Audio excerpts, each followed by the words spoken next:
Yo, what's up bro, balik lagi di Ugi Kevin. Di video kali ini aku bahas tentang kasusnya Vina kelanjutannya. Dan ini sebenarnya aku nggak tahu ya, aku nemu video yang mungkin apakah ini benar apa enggak. Mungkin kalian bisa tulis di kolom komentar setelah menonton semua videonya dari awal sampai akhir ya guys ya. Sebelumnya bantu subscribe, yuk kita lihat videonya seperti apa. Kalian simak baik-baik ya videonya. Saya ini kan putra dari salah satu anggota Polri itu. Oh, ini ternyata guys, ini bukan kisah tentang percintaan. Ini aku lihat di ini jin korinnya ya. Kalau kemarin kan arwahnya Vina, sekarang versi arwahnya Eki guys. Dan kebetulan orang tua saya itu tugas untuk menangani kasus narkoba dan narkotika itu semasa tahun saya silam dulu. Itu ada salah satu kapal di pelabuhan Cirebon sana, dan kapal itu armada itu ditangkap oleh anggota-anggota kepolisian karena di dalamnya ada narkotika sejenis sabu itu. Dan saya mengetahui itu. Mungkin saya dibunuh oleh pemuda-pemuda itu atas perintah dari bandar itu. Motifnya karena khawatir saya nanti akan membongkar semuanya. Jadi ada dunia-dunia seperti itu penuh dengan fitnah, dan semuanya bisa dibayar dengan uang. Lalu yang saya tanyakan lagi, kenapa Bapak Eki ini kan jadi pihak berwajib ya, bahkan udah punya pangkat, kenapa kok diam saja waktu itu, nggak turun tangan masa menangani kasus ini, pembunuhan kamu? Bapak setahunya kan dulu saya dibunuh karena bukan dibunuh, karena saya dibuang begitu saja di jalan seperti trotoar jembatan itu, seakan-akan saya mati karena kecelakaan. Jadi bapaknya nggak tahu bapak kamu itu? Jadi mungkin sekarang sudah tahu jika motifnya itu, tetapi apalah daya. Iya. Karena yang melindungi kasus itu bukanlah cuma orang yang pangkatnya rendah, tetapi berpangkat jenderal tinggi semuanya itu. Bisa di situ ya? Orang yang bentengi, orang yang mengawal tadi, yang membunuh kamu tadi? Ya, yang membunuh saya memang sengaja dibayar oleh bandar itu mungkin. Seperti itu. Iya. Menurut pendapat Bilas gimana guys? Apakah ini benar atau gimana guys? Tulis di kolom komentarnya, ada sebuah video lagi. Kasus Vina, peredaran narkoba, sudah tercium oleh penyidik narkoba dan laporan ke atasan. Wal juga mengetahui peredaran tersebut, maka koordinasi dengan pejabat Pol. Pejabat Pol, kong kali kong dengan bandar narkoba. Bandar narkoba minta tolong kepada pejabat Pol karena sudah tercium peredaran narkoba. Pejabat Pol memerintahkan anggotanya untuk menyusup kepada geng motor. Anggota Pol kerjasama dengan geng motor untuk kasih pelajaran anak dari penyidik narkoba. Namun fakta di lapangan, geng motor kebablasan dan Vina berada di waktu dan kondisi yang kurang tepat. Gimana guys? Apakah cerita ini benar guys? Karena sudah kebablasan, disetting untuk mencari kambing hitam, tukang bangunan untuk dijadikan korban. Dan setting kesurupan untuk menggiring opini jalana cerita, supaya anak yang terlibat tidak terseret.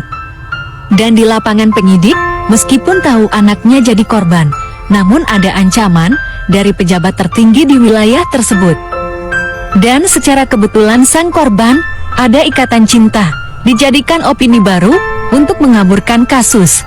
Sekarang netizen dibikin bingung, dan banyak pengacara dadakan ingin ikut campur, namun kalah dengan suapan. Atas kegigihan hacker, bukti rekaman video, akhirnya jelas siapa saja yang terlibat di lapangan. Kita tunggu babak selanjutnya. Apakah keadilan dan kebenaran akan terungkap? Aku sih emang dari awal ya agak mencurigakan kasus ini guys. Apalagi setelah tahu ya ayahnya Eki itu tugasnya adalah menangkap para narkoboy ya, dan bahaya narkoboy ini guys. Jadi aku ada insting jangan-jangan si anaknya ini, si Eki ini adalah korban guys, korban yang seperti yang diceritakan ini dugaan aku sama seperti apa yang diceritakan ini guys.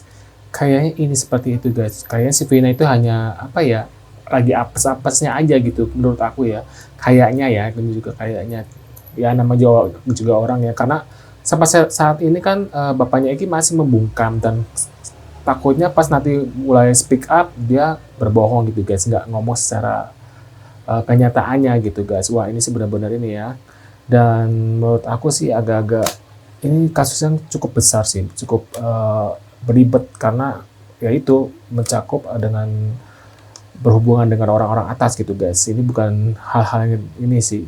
Ini sebenarnya kasusnya Eki bukan kasusnya Vina menurut aku guys. Kalau Vina itu karena terkenal karena di perkawasnya ya itu ya. Cuma sebenarnya itu lebih ke Ekinya.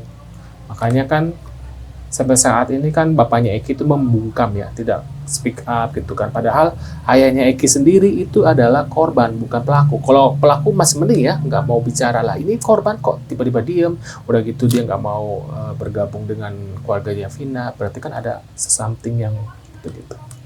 Ini ada sebuah video lagi guys. 2010, 11, 12, 3 sampai 16 itu sedang mengurusi Merinding Bulu Kudus, saya sedang menangani kasus yang namanya bubuk melalui kapal besar diketahui oleh anaknya Eki. Ini harus benar-benar sampai ke telinganya Bapak Presiden. Usut Kapolri pada tahun 2010 sampai 2016 lalu itu dipanggil kembali, seharusnya dia mengetahui itu. Seorang orang tua Eki ini posisinya terjepit. Bandar itu sasarannya adalah Eki. Atas suruhan bandarlah anak-anak geng itu menghabisi yang namanya Eki. Ya, tidak ada unsur soal-soal Linda atau yang namanya Pina, dendam dan sebagainya. Tidak. Intinya, kuncinya, saya mencurigai Bulu Kudus saya. Ini saksi merinding ya. Ini jam berapa ini? Jam 5.47 menit. Tanggal 1 ya hari ini ya. Apa tanggal 31? Nah, saya ungkap. Hari ini saya mencurigai seseorang caleg PKS yang belum lama ini menangkap Peggy Setiawan yang pakai jenggot itu. Itulah salah satu, kalau mau tahu kalian seluruh rakyat Indonesia, kunci utamanya. Saya kan udah bilang, bongkar itu semua. Ya, bandar itu sangat dekat dengan orang yang menangkap Peggy Setiawan, seorang yang namanya buruh bangunan itu. Menurut pendapat kalian gimana nih guys ya? Karena ada mastermind dari rekayasa. Saya yakin tuh, seandainya bekal sekarang begini, saya himbau dia supaya dia ya berdoa dulu ya, supaya dibuka mata hatinya ya. Dia bicara sama pimpinan. Informasi saat ini tanpa diolah. Kalau bicara dalam konteks hukum pembuktian, ada istilahnya penyelidikan. Penyelidikan itu kan serangkaian. Tapi beliau kaget loh Pak. Benarkah Kanit Narkoboy saat itu yaitu Pak Rudiana melakukan obstruction of justice katanya. Waduh, menurut pendapat kalian gimana nih guys ya? Anak-anak itu termasuk Linda itu menerima suap. Ya, saya bukan fitnah, analisis dari saya, dari penglihatan saya. Kunci satu-satunya adalah orang yang menangkap namanya Peggy Setiawan palsu yang mengaku sebagai polisinya itu, yang hampir menutup mulut yang namanya Peggy Setiawan bicara di sama dengan video-video sebelumnya ya tadi ya. Menurut pendapat kalian gimana nih guys? Aduh, runyam banget ya kasus ini ya. Aku sampai sakit kepala loh membahas kasus ini, sampai mengikuti kadang berita-beritanya kelanjutannya seperti apa, sampai puyeng gitu ya. Ini sebenarnya kasusnya benar-benar belibet, dan kalau menyangkut dengan hal-hal jabatan di atasnya agak-agak sulit ya guys ya. Menurut pendapat kalian gimana? Terus ke komentar. Terima kasih sudah mampir dan jangan lupa bantu subscribe, dan sampai jumpa di video selanjutnya. See you guys.